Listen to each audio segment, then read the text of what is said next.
Happy Wednesday, everybody. My name is Aaron Conan. I'm the co-founder, managing director here at BWG Connect. We're a networking and knowledge sharing group of thousands of brands. And we do exactly that. We network and knowledge share together to stay on top of the newest trends, strategies, pain points, whatever it might be. I spend a lot of my time just in conversations with brands, 20 to 30 a week, around digital strategy as a whole, helping them solve different pain points. And when the same topics come up over and over again, we host an event like this. So we like to stay really, really topical. We're going to be doing a lot of in-person events now as well. So if you want to check out the website, you can do. We just mentioned the happy hour tomorrow. We also launched a podcast called Digital Deep Dive. So a lot of these topics you can listen on your own. You can just go through the library. If you just go to our website, bwgconnect.com, and go into the event section there, you can grab the Digital Deep Dive and just grab whichever topic is of interest to you. One of these things that's come up over and over again, as people have a big focus on Amazon right now, Amazon brand registry. And we just got some great friends, partners, supporters of the network for a while now over at Retail Bloom. As Nicole was pointing out, she's met, I think, a lot of people on the line today, just from the standpoint of we brought her in a ton, and Andy as well from the team to kind of tackle not just this area on Amazon, but also paid media, account management, 1P, 3P. But on this one, we're going to try and stick to brand registry as a whole. So Nicole, I'll kick it over to you first. If you want to do a brief intro on yourself and Retail Bloom, that'd be awesome. And we can kick it to Andy for a quick intro and we can jump into it. Sound good? Awesome. Hi, everyone. I'm Nicole Rich, as Aaron mentioned, one of the co-founders at Retail Bloom, and I lead all of our marketing and sales efforts. I've been with the company since the beginning and super excited to dig into our brand registry topic today. As Aaron mentioned, this was inspired by some of the questions and challenges we've been seeing lately from Aaron, the community, the brands we are speaking to daily. And Andy and I have previously done some topics around brand protection, like policy, visibility, enforcement.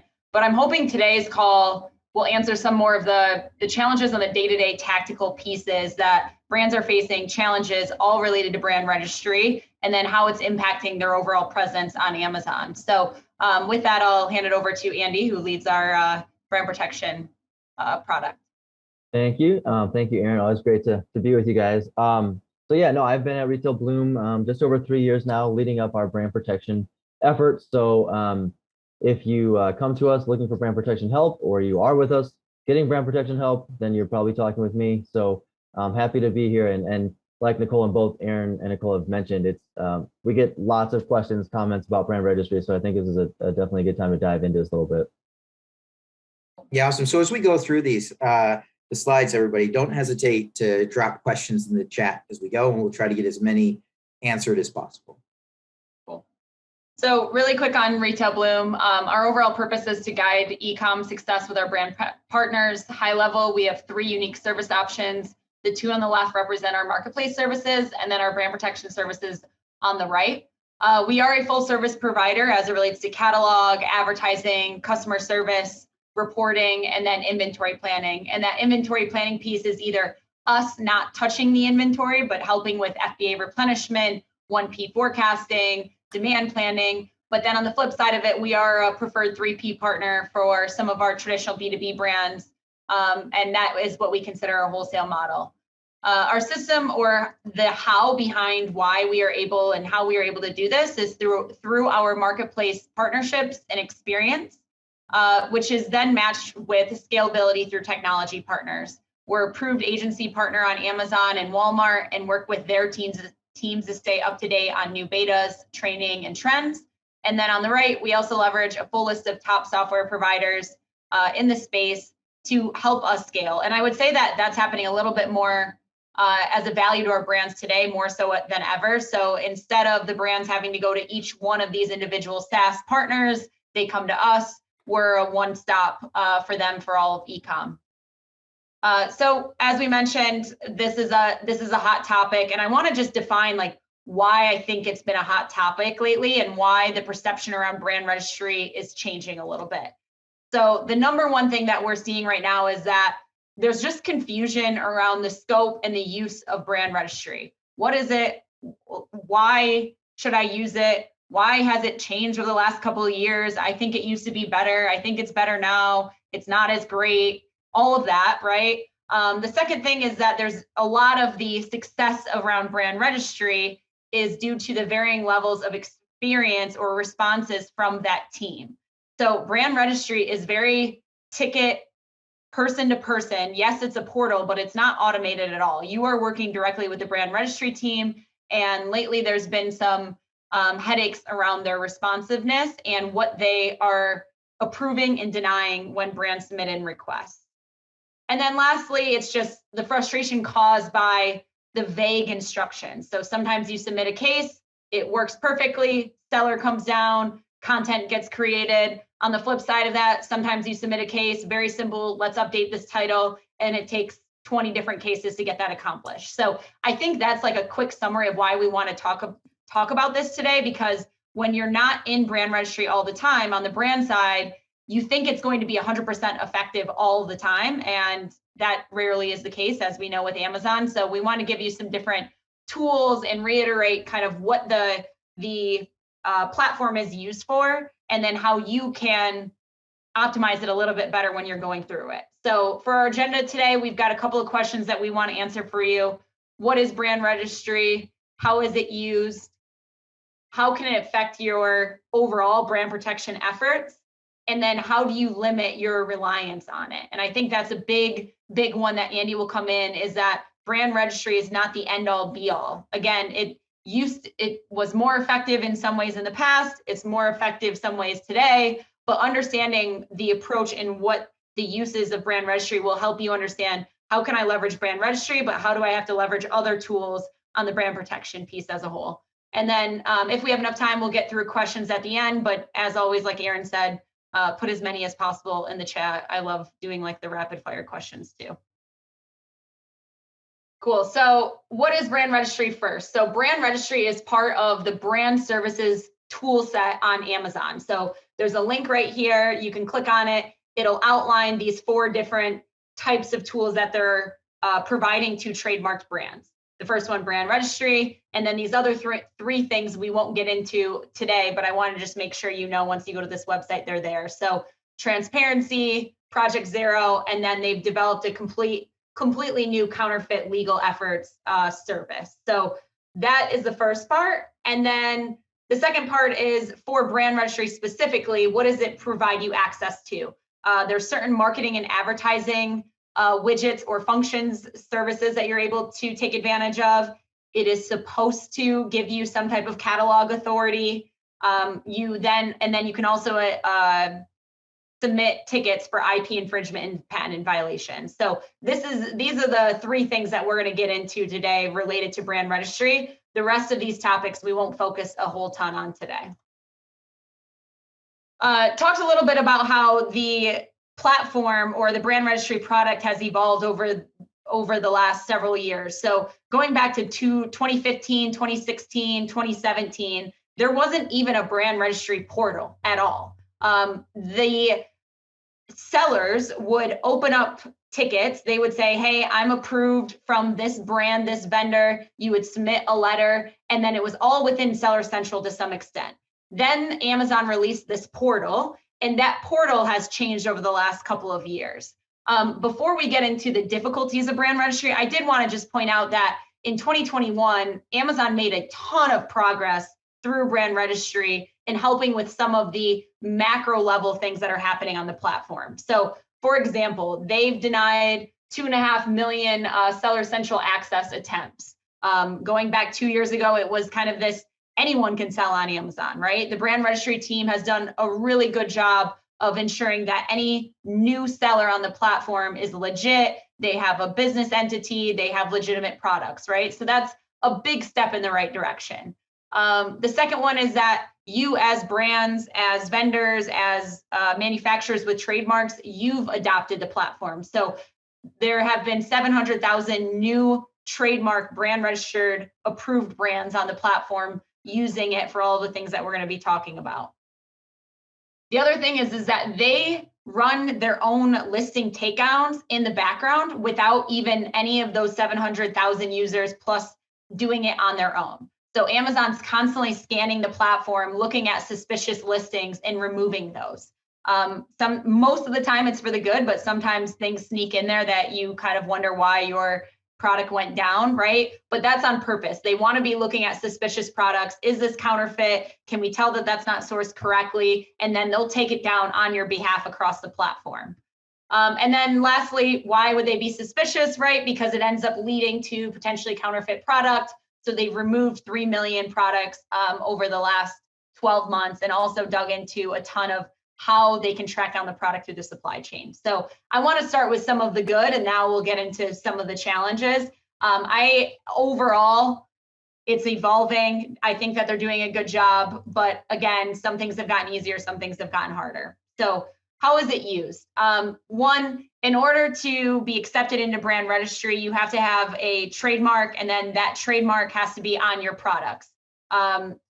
I'm not going to get into how you submit and get approved for that because I'm assuming most of the people on the call today know how to do that. But I will show you kind of what it looks like once those registered brands are approved. So you would have a brand registry login. This is what the homepage looks like. Let's say that you are like a parent company and you've got 10 different registered brands. They would all show up here, and then a list of those brands would be there. So when you see the brand here within the brand registry portal, you know that the first step is complete. The second step, which is one of the biggest benefits, is that catalog authority is making sure that this registered brand is then linked to your vendor and seller central account. And that's where we typically see the biggest gap. So if we work with a brand and they say, hey, I'm pushing in product feeds, images, titles, and Amazon's telling me I can't update the content because it's not my brand, there is a problem between linking your brand registry account in your vendor or seller account. And sometimes brands get unlinked. And when that happens, you have to go back through brand registry to tell the team that your seller or vendor account is the right brand to have content authority. A good check on how to do that. Within Seller Central, if you have access to A+ pages, sponsored brands, Amazon stores, sponsored display, I believe, most of the time, that means that your brand registry account is linked appropriately to your seller account. On the Vendor Central side, because Vendor Central always allowed us to have an Amazon store, sometimes it's not as clear. They're getting better about it, but just because you see your brand name under stores doesn't always mean that Amazon's catalog team recognizes you as the authorized brand. So if that happens, again, you want to go back through your brand registry account, extend access to your primary email address, either to vendor or seller, and then open up tickets to chase it if you're still getting those responses from the support team. So just wanted to point that out. Yeah, just a question that comes in. What do brands do if they have brand registry but don't see the store or aren't getting content authority? And then the flip side, the other question that comes is, can brands seamlessly push content or catalog changes through brand registry? Okay, so first one first. If you don't see your store, or if Amazon's telling you you're not the authorized brand, go into brand registry and extend admin access or agent access, depending on who you're giving it to the primary email address of vendor or seller central. It's very, very important that you're using the primary email address for those accounts. So let's say that you have your Seller Central account, you have an admin primary email address and then 10 other email addresses. You want to make sure it's matched to that primary email address or it won't work effectively. The second question, can you push feed files or can you push mass updates through brand registry? The answer to that is no. I will get to that in a slide in a second, but no, feed files or an automated system has to go through seller and vendor, and then brand registry is used for escalation. Awesome. Okay, so let's talk about the catalog control first, right? Because for a lot of the brands that don't have IP or counterfeit problems, the number one reason that they want to use brand registry is to control the catalog. And the first point I would like to make on this is that just because you are the registered brand doesn't mean that you are the only content that they consider. Yes, Amazon will, take 90% preference. I'm making that up to some extent, right? Like, yes, you will be the number one influencer of the catalog, but that doesn't mean that other sellers can't contribute to the content. So this is our first little check of, If you've got 20 sellers, 30 sellers on Amazon, just because your brand registered does not mean those other 19, 20 sellers can't push a feed file and trump your content. Well, that answers a lot of questions because that comes up all the time. That was one of the main reasons people win with brand registry, was this idea in that, wait, if I own the brand and I do brand registry, nobody else can update my content. And then you get all the questions all the time. Well, how's my content being updated? On the vendor side, I mean, Amazon randomly does, some content updates, but it doesn't stop other third parties. No. Okay. Interesting. I think no. There is, Andy, do you have a screenshot of what the terms of service? There's a language in here. I can't remember if we put it in here or not. Probably not. But there is a place within Amazon that I can screenshot that says, yes, you are brand registered. However, we are still going to consider all their contributions. And Okay. that's where the challenge is. Yep. So again, it's mostly effective if everything is set up correctly, but what is the process if you're seeing those types of issues? I've put kind of like a 4-step bullet process. Where I would start is 1, ensuring brand registry is linked to seller or vendor central correctly. Then you start with your flat files. So you're submitting it through the upload process in either platform of, here's my title, SKU, ASIN. We all know those huge Excel feed files, right? And then if what is pushed in the back end is not coming up in the front end, it is up to you to open up support tickets with seller or vendor support. Then once you do that, if those come back and it's not effective, then you escalate through the brand registry team. And there's a bit of like an art that our team has developed in the way that we communicate with each of these teams. So Andy will talk about the best way to submit those tickets, but what we seem to be the most effective is doing all of these things in order. If you just rely on brand registry without doing these 2 things first to show them that you've tried to follow the process, you're unlikely to get those content updates to go through. And then where do who is normally within, is everybody tries to figure out what the org structure is within, the digital organization, I guess I'll say. Who does this normally fall to? Like, is it, commerce admin? Is it, I don't know. Who do you see the most as doing? On the brand side? Yeah. We typically, these are all handled by our analysts or those that are in the day-to-day catalog management. This first portion of ensuring brand registry is linked correctly, that typically is set up by the person who owns the account or like the admin or the primary. And then once you get to these steps, that's all done with the people who manage the catalog for you. But I think what Aaron's getting at is you mean within the brand itself, right? Who's owning the brand registry, sending in files, and where's that usually land down, like e-commerce manager, sales? Is that what you're getting at? Yeah, exactly. I mean, that's why I was kind of like laughing. It's bounced around among our clients. I mean, I could probably give you like 7 or 8 different titles of who we work with that has access to their brand registry, right? So it's because there's a brand protection element to it, right? There's a content element to it. Right. There's a legal element to it. So yeah, it's there's no one place, I'll say that. It's within e-commerce, but beyond that. It's just something we're all going through right now as we're trying to figure out what does our digital organization look like and what are all the different responsibilities as you divide them up, right? And yeah.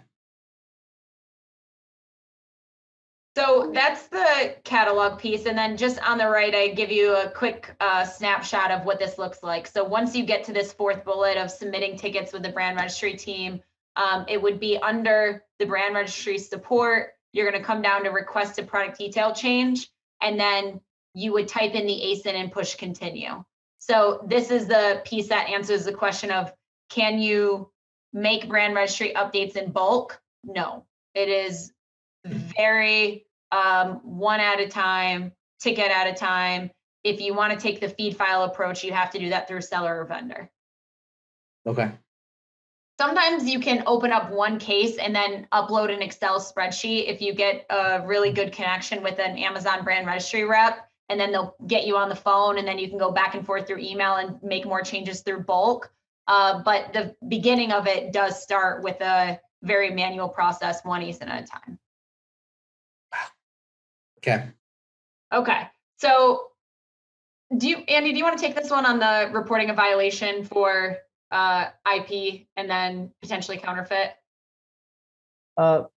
Yeah. So, I mean, in a nutshell, I guess, when you're reporting an IP violation, right, they basically will cover, you have the options to submit a trademark, right, violation, a copyright violation, or a patent violation, or it says basically other, right? And so that's kind of the scope of what you're able to submit a case for when it comes to IP rights, IP infringement in brand registry. I'll get to later in the presentation here kind of how to do that, what the limitations on that are. But when you're submitting a violation, right, that's kind of the scope, and just be mindful of which one it is. And if it doesn't seem like it falls under any of that, and that's a point we're going to get to later as well, and you need to kind of be creative in what you're submitting, use that other option and kind of explain it. But don't kind of fall outside of, if it's not one of those 3 IP infringement claims that you're making, then it's not worth putting into this form. Right. And another thing that if we're thinking old brand registry versus new brand registry and how the platform has evolved, you used to be able to search by your brand, and the portal would give you all of your products and then all of the sellers with their pricing and their products and the products that they're selling for you. And there used to be a bit of a checkbox where you could say, not this seller, take them down for whatever reason. And though that wasn't the intent of the platform, it was fairly effective, and they've removed that. So now you have to be very specific about, is it an order that you're looking to track down that you think is counterfeit? Is it an ASIN? Is it a certain product? And then again, it's very manual, one at a time. And then it's up to you to submit the violation and then track down the case management.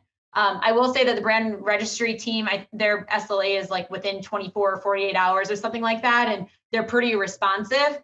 But again, it's up to you if they deny it and say, hey, this isn't counterfeit, or this isn't an IP infringement. It's up to you to reopen up that case again and say, yes, it is because of these reasons. Where you get into trouble is if you're using this tool to take down an unauthorized seller that has your legitimate product. This is not the place for that. This is not the place to take down sellers that are carrying your brand with legitimate product. Right, and you feel pretty confident that this isn't just going into some AI stream where it's automated response, that these are actually people taking a look at it? That's a good question. I am not sure which ones are automated and which ones actually get to a human support person. I could ask our support team and see.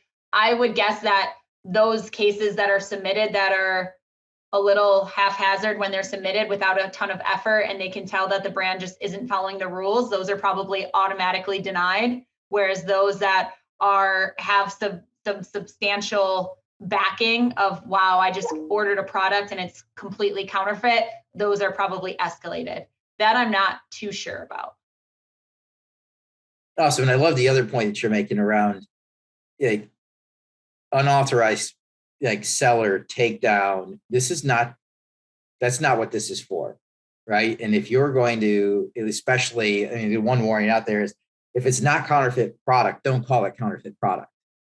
Because there's been a lot of companies that have gotten into a lot of issues where they do that, and Amazon shuts down their storefront, and then the seller comes back, basically suing the company, right, for lost profits. So yeah, I think it's great that you brought that up. Awesome. One other thing that we wanted to touch on, because this happens a lot, and there happened to be an article that came out, I think, last week, is this issue around sellers creating listings on Amazon, and then when a customer orders them, they go to a different site, buy it from that site, and then ship it to the Amazon customer. So there isn't like a industry-wide term, or maybe if there is, put it in the chat because I'm probably not using it correctly.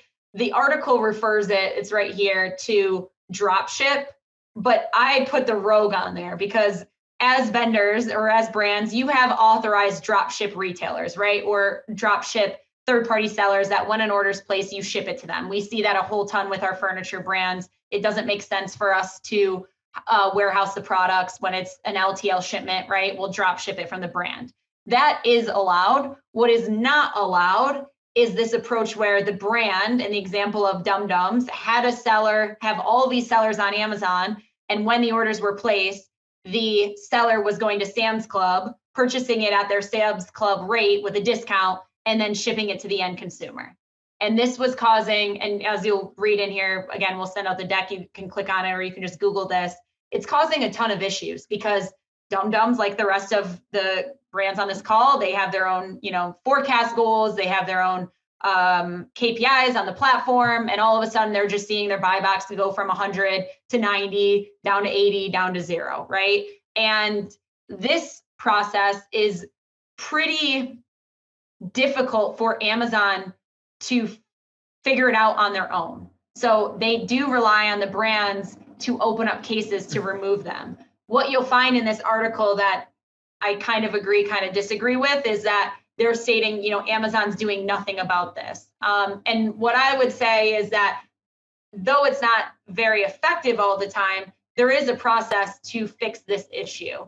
And what we would first recommend is that you do a test buy when you think that this is happening. And what's going to happen is you're going to get an order from Sam's Club without the seller name on it, right? And then you know that this seller is just posting up an offering on Amazon and they're going against terms of service. Then you file a complaint with Brand Registry to say, here's a picture of the product. I know they're getting it from Sam's Club. And then if that's not effective, then you're enforcing it with e-com policy or escalating to legal action, which I think is what they're in the middle of doing. I did just want to call out the thing that I disagree with in this article is that this process of what we call rogue drop shipping, if that's what I want to coin it, is against their drop shipping policy. So this is out of Seller Central. These are the rules that sellers have to follow. And I've highlighted a couple of pieces just to show you that Amazon knows that this should not be happening and they want to help you and get these retailers off. So it's not acceptable unless it is clear that the customer that you are the seller of record. You do have to have approval from the brand, and having anything beyond that is strictly prohibited. So when this happens, you are going to go down into Brand Registry and go into other marketplace policy violations. And then this is where you're going to describe your issue. The most effective way is that when you're able to mention the policy that you know that seller is violating. So you would put in your ASIN, you'd say, hey, someone's breaking the drop ship rules. I purchased this product. I got it from Sam's Club. The seller of record was not this third-party seller. Here's a copy of it.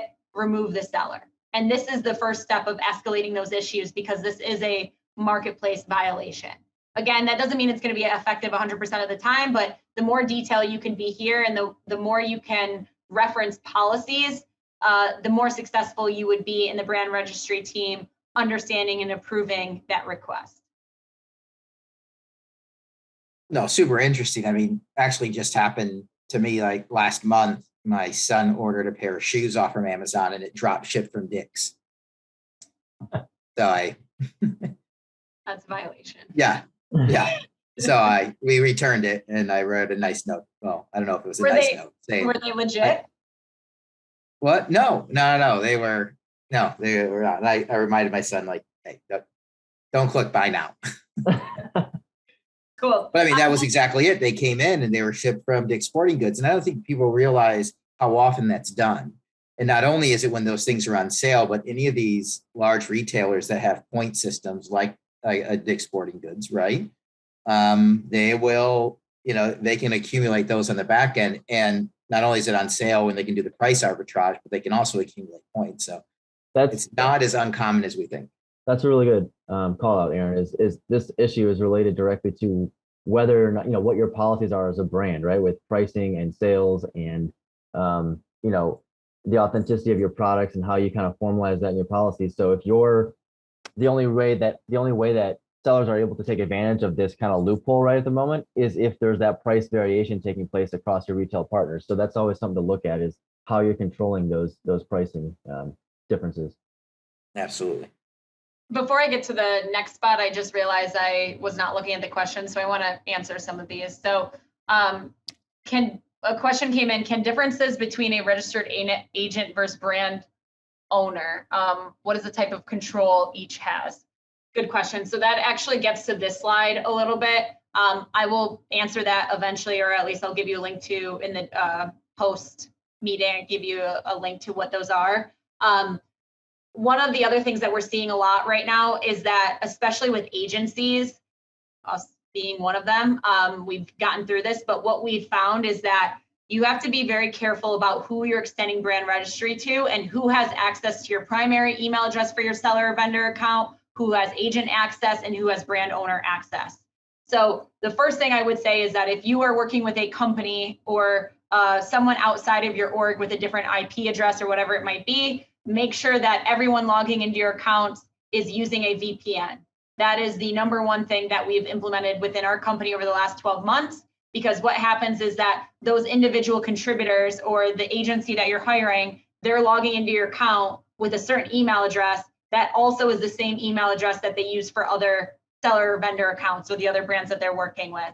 And what is happening is that Amazon is seeing one email address tied to multiple accounts, and they're not necessarily shutting down the seller accounts or vendor accounts, but they're limiting the brand's ability to make changes. For example, we've seen funds not get released through Seller Central, or we've seen advertising get suppressed or not be able to send into FBA. So if you're having troubles with your account health within Seller Central, I would look at who has access to brand registry with what email addresses, who has access to the primary, and then if they're outside of your org, are they using different VPNs to log into your account? Another thing I would say is that do not give anyone except for the primary user access to that primary email address. No one else should have access to that. That is why, now I'm answering some of the questions, that's why Amazon through Brand Registry offers you that registered agent access. So you within the org as the brand should have brand owner access. One person should have admin rights, and then everyone else, whether it be an agency, a software, XYZ company, they should all have agent access. Awesome. Cool. And then do we need to have the reference? Do we need to reference the Vendor Central case ID and the brand registry case for it to be effective? Yes. So when we go back to this catalog, I'm skipping around a little bit, but when you get to support tickets with brand registry team, make sure that in your ticket, when you are about to submit it, you're referencing the Vendor Central or the Seller Central ticket that wasn't effective. So it's showing Amazon Brand Registry team, hey, through Seller Central support, I submitted this ticket.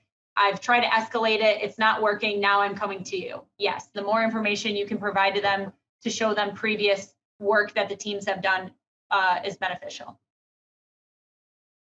Awesome. Do all 3P sellers need brand authorization to sell? I wish. I think a lot of our brands would wish that. No. Brand gating is very Rare. specific to certain categories, like Amazon luxury beauty. They get brand gated, meaning you have to be authorized to sell the product. Otherwise, you can't list their product on Amazon. A lot of brands that have a ton of counterfeit issues will get brand gated. But overall, they're getting better about ensuring that the seller is authorized. But a lot of the times, again, that's the importance of controlling distribution and policies, is that if anyone has your product and it's legit, they can post it up on Amazon and sell it.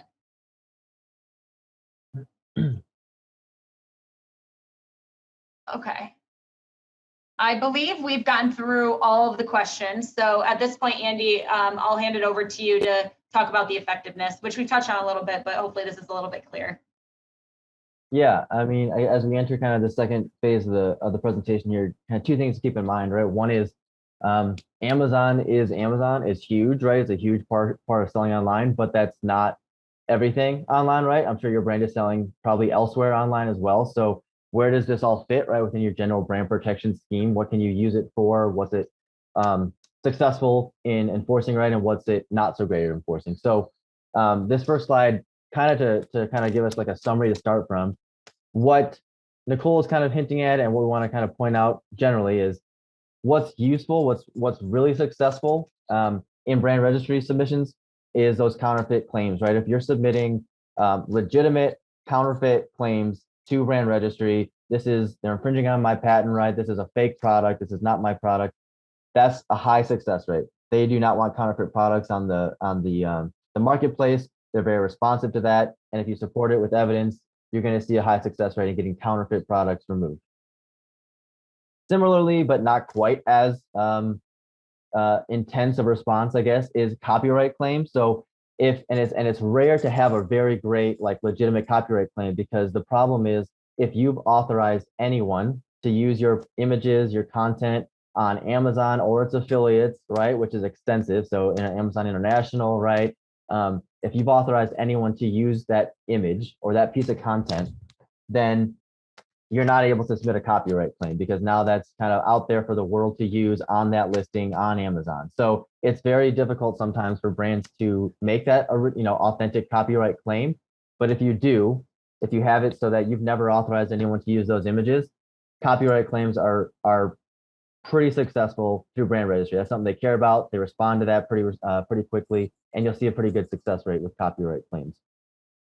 Trademark claims. Now this is where it starts getting a little more fuzzy. What we mean here with clear-cut trademark violations is someone is saying, hey, this is a bag of M&Ms, right? And it's a bag of peanuts. If it's not your product and they're using your trademark in describing it or titling it or talking about it, that's a clear-cut trademark violation, right? They're using your trademark. It's not your product. It's not even close to your product. You're going to see a good success rate on getting that taken down, because they don't want, it's another way of basically selling fake product, right? That's not the same product.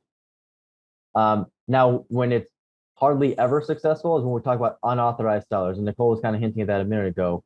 What we mean by unauthorized sellers is a brand terminology. So when we're saying unauthorized, the brand is looking out there and saying, hey, we don't know who these 45 sellers are, or we didn't approve these guys to sell on Amazon.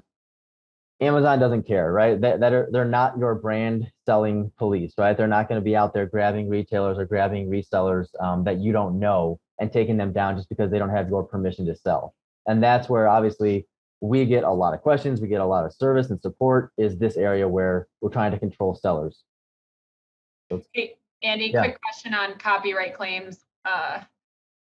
What about copyright claims for someone using your images, which were photoshopped and then used for their knockoff product?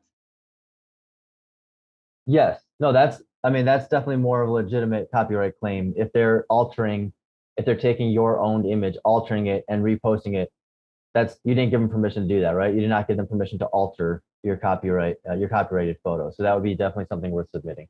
I do think if that's happening and you're getting those denied, I would be more specific in the way that you're submitting that case, right? So if you submitted something and you're just saying, hey, this is photoshopped, it's a knockoff, remove, that probably isn't as effective as potentially showing them your B2C website with the image that Amazon can see. This image was created by this website. It is on their own B2C, it's on Walmart, it's on Target, it's on all of these websites. And then we have this one seller selling their own knockoff brand that they can then tell is Photoshop. So again, it's a little bit more of your due diligence in submitting the ticket if they haven't been successful in the past. You'll also want to ideally file, if you don't have it already, the actual copyright for that image. There's an expedited process you can do with the US Copyright Office, and it's a couple days or so that you can kind of turn that around. And that's a lot more evidence to show that actual filing to protect your copyright when you submit that claim. How do we ensure we do not provide copyright permissions on our listings? I thought this was required to even list. How do we ensure we do not provide? So that's just part of Amazon terms. When you sign on to be a seller with Amazon and you post or you authorize a seller to post content or images for your products, for your brand, this Amazon terms of selling, you're agreeing to you're agreeing to allow other sellers now to attach to that copyright because that's your authentic product. Those images are correct, right? That's the actual product. And it's just how, if you don't do it, you're not allowed to sell. If you don't agree to those terms, you're not allowed to sell on Amazon.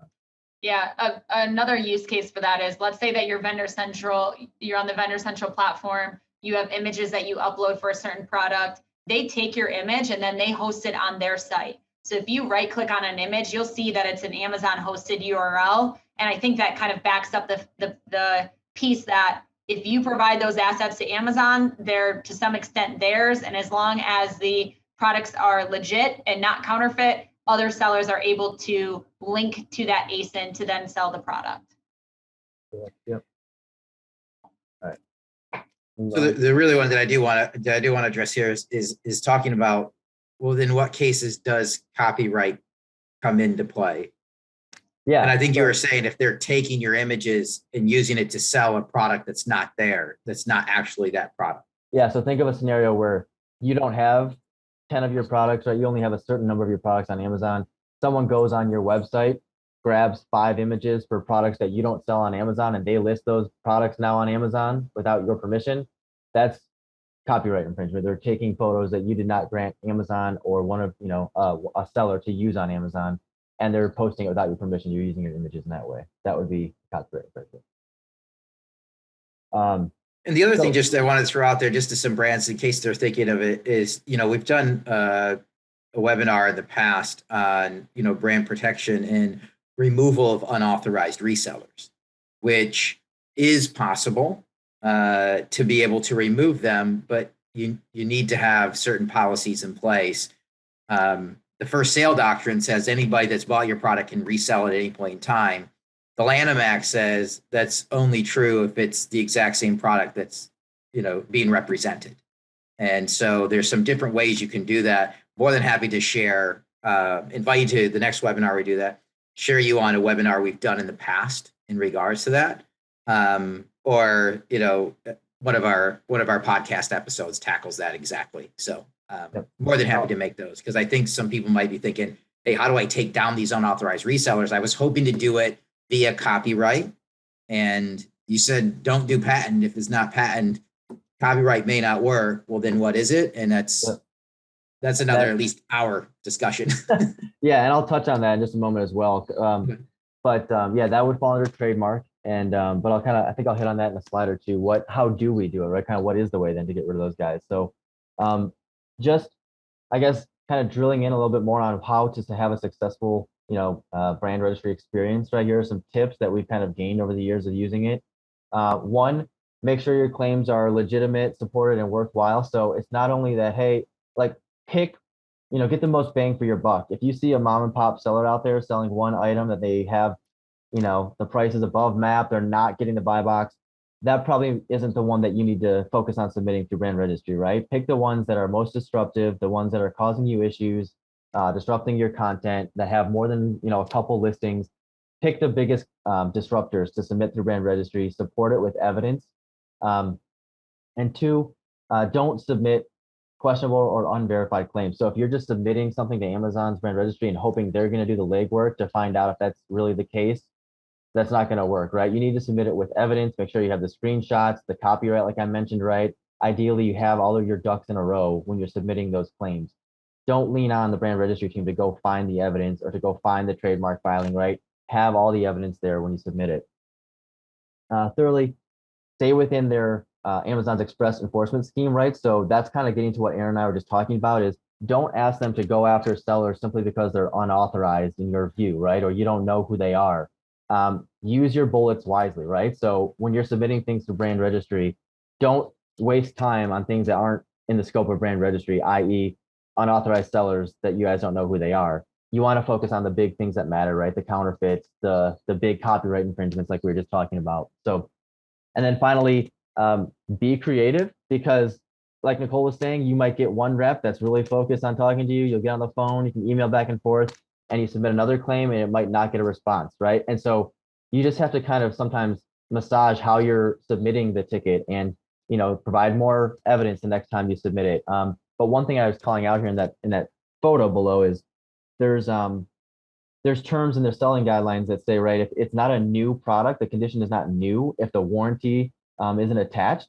And so, for example, if you set up the proper reseller policy saying that our authentic product includes a warranty that attaches, right?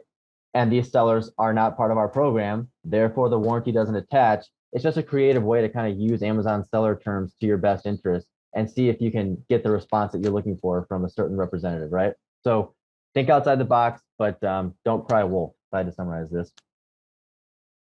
And so because it is such a spectrum of response, right, we want to kind of give you some tips on how you limit your reliance on Amazon, right? Kind of keep things as much in your power as you can. So, and this is again kind of what Aaron and I were touching on, is that proper legal foundation, right? You want to lay that foundation with the reseller policy, the reseller program, so that it's in your hands who you go after, how you enforce, and actually being able to take down sellers. With that legal foundation, it gives you so much more power to drop the hammer on sellers when you need to. And without it, you are very reliant on hopefully like a brand registry, right? A third party, Amazon, stepping in and taking care of sellers when that's not what they're really there to do, that team. Also, unauthorized seller enforcement. So Amazon brand registry isn't going to help you create that legal foundation, and they're not going to help you actually enforce on the sellers that you need to get removed, right? That we kind of said that a few different ways now. And then price monitoring and enforcement. So that is not something you probably noticed that very clearly. Amazon is all about competition, right? Driving the prices down, making sure they have the lowest price on the internet for consumers. So they're not going to help you in brand registry enforce your price policies. That's probably pretty clear to most people at this point. And then finally, the ability to communicate directly with sellers. So if you're going through brand registry, you're submitting claims, that's great, but you're still going through a middleman, right, to try to get a resolution. And ideally, you have the contact information, you have visibility into who these sellers are out there, and you can communicate directly with them. And again, ideally with the proper legal foundation, so you can scare them off from selling. And that highlighted photo there, we were just kind of calling out that Amazon specifically says in the bottom part there, exclusive or selective distribution. What they're saying is we don't enforce this, right? It is not up to us to clear up who's selling, how your product's getting out to the market, control your contracts with retailers. So they called that out. That's what they're saying, is we're not going to remove sellers just because they're not part of your distribution network. So quick question that comes in, is there a way, if there are numerous 3P sellers for an ASIN, how do you determine which one is making changes to brand content or images?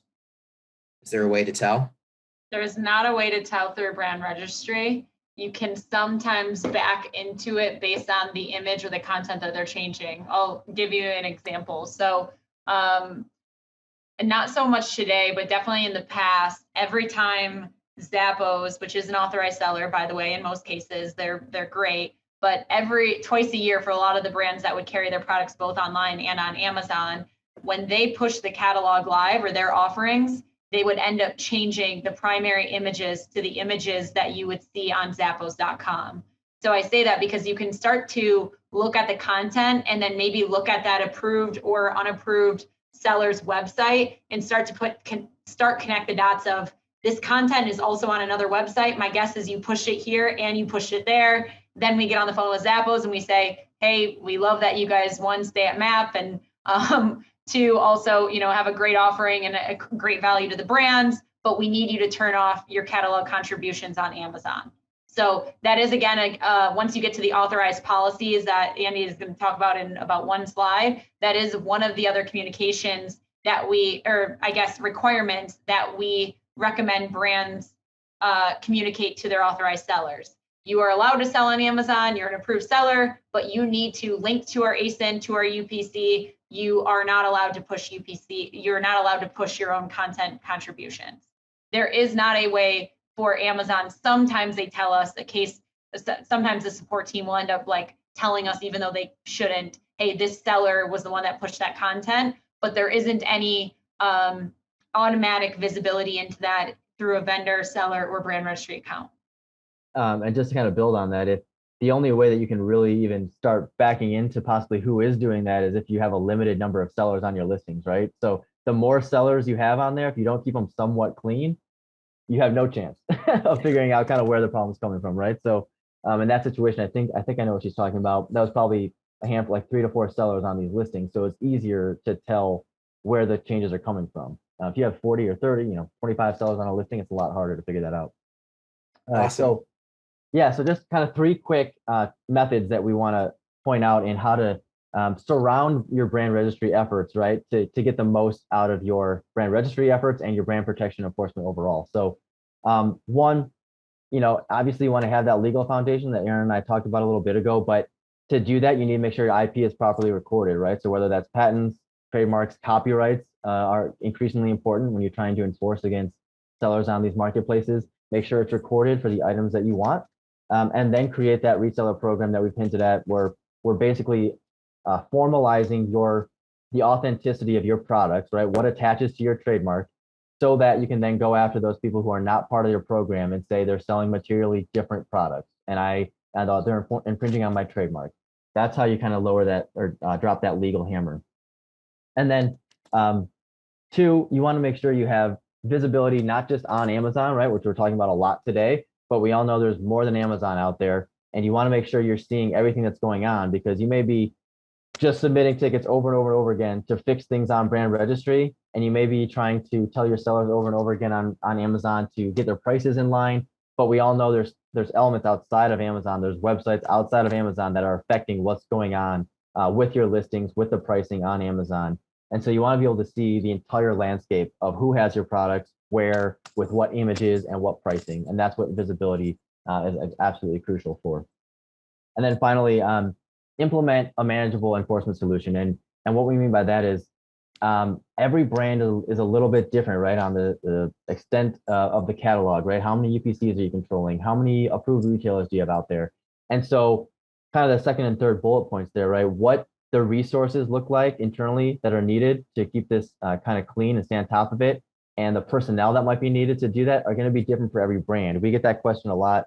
Can you guys do this for us, or something we have to stay on top of, right, with our brand protection solutions? And it's a mix, right? It's going to be different for every brand. If you have thousands of items in your catalog and you have 450, approved retail partners, you're going to need to probably have an agency like Retail Bloom assisting you, but you're also going to need some designated people within your organization taking their time and effort to stay on top of this. So it's not just set it and forget it, because things continue to pop up, sellers continue to pop up, and you need kind of that set process internally on who's responsible, what are the resources you've dedicated to this on an ongoing basis, and who are the people, whether it's a Retail Bloom team as an extension of your brand, or internal, personnel that are in charge of this. Awesome. And I can see we're pretty much almost right at time. We've got one more question to get to, but before we do that, I just want to say, Andy, Nicole, thanks for being such great friends, partners, supporters of the network. If anybody on the call today, if you need any help around brand protection, anything with the brand registry, anything on Amazon related as a whole, they come highly recommended from a ton of brands in the network, 100% worth a follow-up conversation with them. If you need that connection afterwards, more than happy to make it. If you want a copy of the deck, we're more than happy to share that. And once we've got that edited, we can shoot that out to people as well. So I'd encourage people that. And so this one is, can you repeat what you mentioned about the 3P seller not having the same warranty the brand does, and that being a reason for Amazon to remove, as kind of we wrap it up here in the last couple of minutes? Yeah. So within the seller terms on Amazon, they talk about the conditions, right? What it means to sell a certain a product on a certain condition, whether new, used, right? And so when they talk about new product, to be able to sell it as a new item on Amazon, part of the terms are the warranty has to attach. If there's a warranty that attaches to that product from the manufacturer, it has to remain intact and be available to the consumer. And that's what makes it new. So if you're setting up those policies properly that we've referenced, you're putting into your reseller policy, the warranty only attaches to our authorized resellers, right? So only our authorized retailers are able to sell the product with the warranty attached. So now anyone who's not part of your reseller program is selling the product, right? But they don't have the warranty attached. You're not vouching for it. You don't provide the warranty through random sellers. And so they shouldn't be able to list, theoretically, they shouldn't be able to list that product as new on Amazon because there's no warranty attached according to your policies. So that's kind of one way of submitting, being creative with their own terms and kind of trying to not use them against them, but get a response, right? Yeah, I mean, the product then is fundamentally different. Exactly. Right. But the consumer is assuming that they're going to get the warranty, but they're not. And therefore there's that cause for confusion, which Amazon does not want. Yep. That's where we get into the Lanham Act and everything else. With that, I don't have another question in here. Nicole, kind of key takeaway in the last 30 seconds before we wrap it up. Yeah, last thing, if you are looking for a process of removing unauthorized sellers on the platforms that are outside of policies, outside of brand registry, please let us know. Happy to run a scan. It's been about 90% effective for us in the last 12 months. So a little bit of a caveat, let us know if you're interested in that. This is what the platform looks like. And then if you are interested in seeing sellers pricing on all platforms, not just marketplaces, let us know, and we can also do one of our other scans. So happy to help. And Aaron, I think that's all we have today. Thank you for having us. Yeah, no, so really quick, so we can follow up and you can just run the scan on different brands to kind of get a feel, and then, wow, I got a big issues, I should tackle it, or hey, I'm actually doing pretty good. Correct. Yep. So in this brand, we've actually removed 1,400 sellers for them over the last, call it 2 years.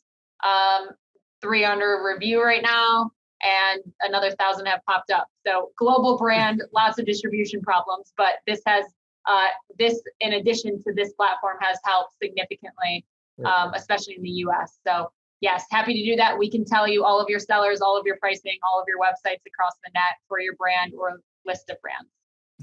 Awesome. Well, thanks again, Andy. Thanks, Nicole, for your time today. Hope everybody enjoyed the webinar. If you're in the New York City area, I'd love to see you tomorrow night at a happy hour. Let us know. With that, we're going to wrap it up. Everybody take care, stay safe, and look forward to having you at a future event. All righty. See you, everybody.